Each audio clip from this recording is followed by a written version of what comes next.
Assalamualaikum warahmatullahi wabarakatuh. Perkenalkan, nama saya Anggraini. Baiklah, di sini saya akan menjelaskan materi tentang tumbuhan paku-pakuan atau juga disebut dengan Pteridophyta. Yang pertama yaitu kita akan membahas tentang pengertian tumbuhan paku-pakuan atau di sisa-sisa tumbuhan lain dan sampah-sampah sebagai saprofit. Yang ketiga yaitu tidak menghasilkan biji tetapi menghasilkan spora. Spora terdapat di dalam kotak-kotak spora atau sporangium. Kotak-kotak spora tersebut terkumpul dalam sorus. Sorus ini kemudian berkumpul di permukaan bawah di helaian daun. Yang keempat yaitu mengalami pergiliran keturunan atau metagenesis. Tumbuhan paku yang kita lihat sehari-hari disebut generasi sporofit. Yang kelima, daun yang masih muda menggulung. Daun tumbuhan paku ada yang khusus menghasilkan spora disebut sporofit. Daun yang tidak menghasilkan spora disebut tropofil, berfungsi untuk fotogenesis. Selanjutnya, tidak berbunga, dan yang terakhir umumnya memiliki rizom atau batang yang terdapat di dalam tanah. Materi yang keempat, kita akan membahas tentang habitat tumbuhan paku-pakuan atau habitat tumbuhan Pteridophyta. Habitat tumbuhan paku ada di darat, terutama pada lapisan bawah tanah di daratan rendah. Tapi di tepi pantai, lereng gunung 350 meter di atas permukaan laut, terutama di daerah lembap. Dan ada juga yang bersifat epifit atau menempel pada tumbuhan lain. Tumbuhan paku merupakan tumbuhan fotoautrotrof. Tumbuhan paku ada yang hidup mengapung di air, misalnya Azolla pinnata dan Marsilea serrana, bulu dan piton. Tumbuhan sehingga Pteridophyta merupakan tumbuhan paku yang tergolong dalam tumbuhan-tumbuhan kamus berspora, di mana tumbuhan ini menghasilkan spora yang memiliki susunan daun yang umumnya membentuk bangun sayap, yaitu terdapat pada pucuk-pucuknya yang berbulu. Tumbuhan paku juga sering disebut dengan komifita, berspora karena berkaitan dengan adanya akar, batang, daun sejati, serta berproduksi aseksual dengan spora. Tumbuhan paku juga disebut sebagai tumbuhan berpembuluh atau Pteridophyta karena memiliki pembuluh pengangkut. Tumbuhan paku merupakan tumbuhan berkomus dan berpembuluh yang sangat paling sederhana.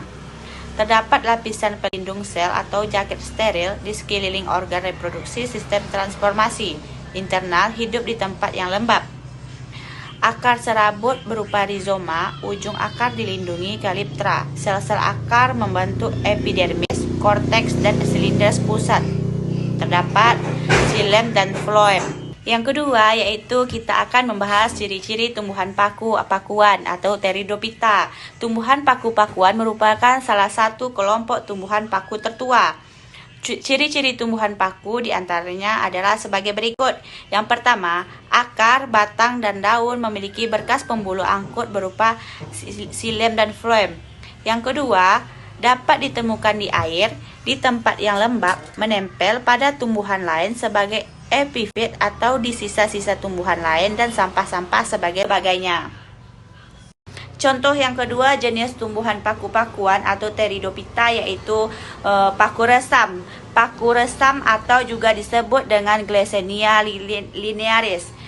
Tumbuhan ini merupakan jenis paku besar yang biasa tumbuh pada tebing-tebing di tepi jalan pegunungan. Tumbuhan ini mudah dikenal karena perletakan daunnya yang menyirip atau berjajar dua dan tangkainya bercabang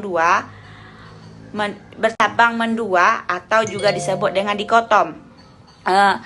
Tumbuhan resam ini juga dikenal dengan tumbuhan invasif di beberapa tempat karena mendominasi permukaan tanah menyebabkan tumbuhan lain terhambat pertumbuhannya.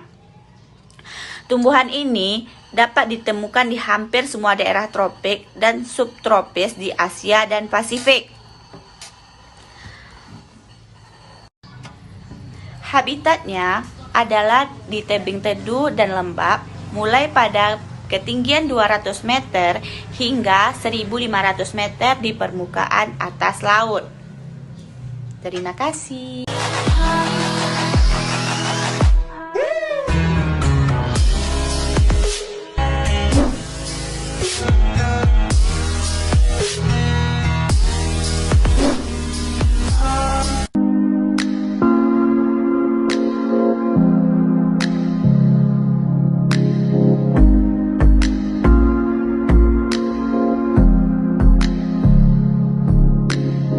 Materi selanjutnya kita akan membahas tentang sistem reproduksi pada tumbuhan paku-pakuan atau yaitu sistem reproduksi pada tumbuhan Pteridophyta.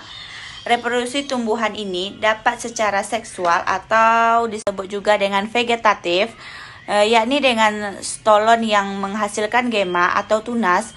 Gema adalah anakan pada tulang daun atau kaki daun yang mengandung spora. Reproduksi secara seksual atau generatif melalui pembentukan sel kelamin jantan dan betina oleh alat-alat kelamin atau juga bisa disebut sebagai gametogonium. Gametogonium jantan atau anteredium menghasilkan spermatozoid dan gematogonium betina menghasilkan sel telur atau disebut juga dengan ovum. Seperti halnya tumbuhan lumut, tumbuhan paku mengalami yang terakhir yaitu jenis-jenis tumbuhan paku-pakuan atau jenis-jenis tumbuhan Pteridophyta, yaitu yang pertama yaitu paku sayur atau yang disebut juga dengan pakis dengan bahasa ilmiahnya yaitu Diplasium esculentum. Merupakan jenis tumbuhan pakis yang biasanya dimakan endal mudanya sebagai sayuran oleh penduduk Asia Tenggara dan kepulauan di Samudra Pasifik. Jenis tumbuhan ini biasanya tumbuh di tepi sungai atau di tempat-tempat yang lembab atau di tebing-tebing dan tempat-tempat yang teduh.